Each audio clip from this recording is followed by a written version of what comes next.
And the Girsan lunchbox again. I say that lovingly. I appreciate the way these boxes are made. If you're not familiar with what all Zenith and Girsan can fit into your standard looking box, you haven't seen our other reviews, you're missing out because these folks come very complete. We'll take a look at the manual, blocking the view of the gun. Black and white photos are a little small, but it looks like there's plenty of instruction there. There's the gun. But what I was talking about as far as coming quite complete. Alright, so this is, you get one bonus here. You get 1, 2, 3 magazines in the gun and some oil. Usually you get 2 magazines. Alright, fair enough. Come over to this side and check this out. You've got holes for unloading your defensive ammo into the case while you pump in your range ammo. You get your nylon brush with a cap to keep you from scoring the inside of the barrel. You've got your brass brush in there. You also have, of course, a cleaning rod and a nice soft red Zenith cloth to wipe the gun down, and a lock as required by law here in the US. Some people don't realize that, including the people you buy your guns from.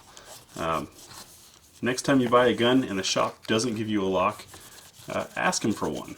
And if they don't want to give you one, well, maybe you need to find a different shop, because it is the law. Let's take a look at the gun.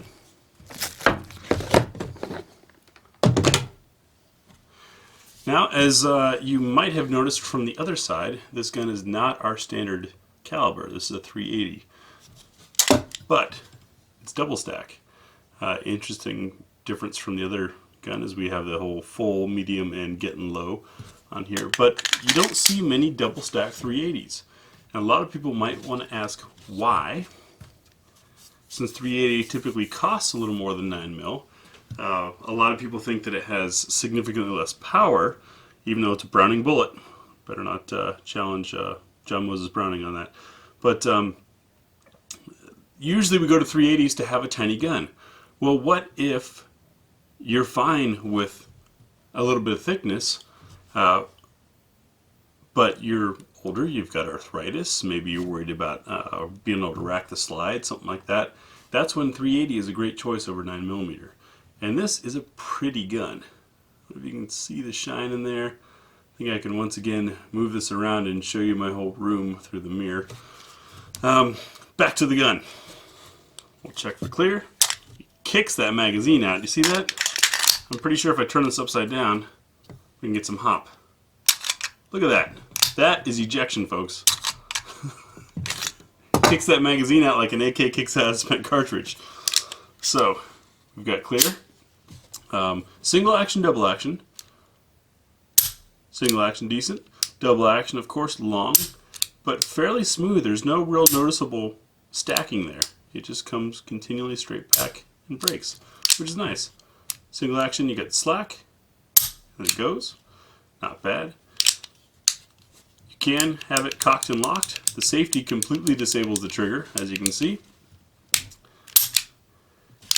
Only way to decock would be using the whole riding the thumb method. Not a big deal. The grips are plastic. They do add a bit of girth to this gun. They must have large hands in Turkey because some of the guns are rather thick. I wonder what aftermarket grips might fit on this to be a little slimmer for those with smaller hands. But for me, it's a nice, comfortable fit, and I think just a sharp-looking gun.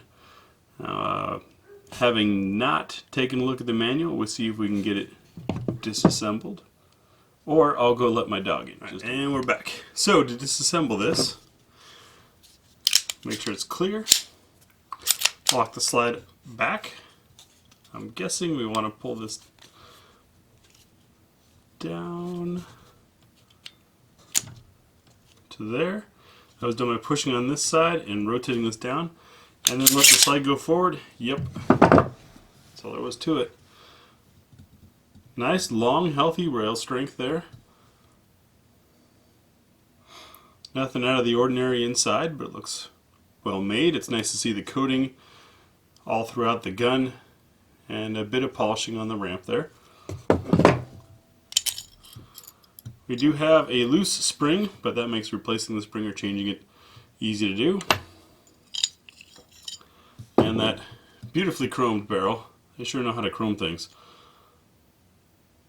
Nice ramp. A little bit of machining marks down there, but if you worry about marks on that part of your barrel, I just don't know. Find a different channel. I'm not interested. There's our safety plunger and the edge of the extractor. Gun came a little dirty, but probably just from test firing. There is a bit of color variation inside there, but once again, that probably isn't going to have a whole lot to do with function. Some machining marks, but it's all on the inside. And I will gladly accept those machining marks on the inside for that beautiful finish on the outside. We'll get it back together and take it out shooting and let you know how it does.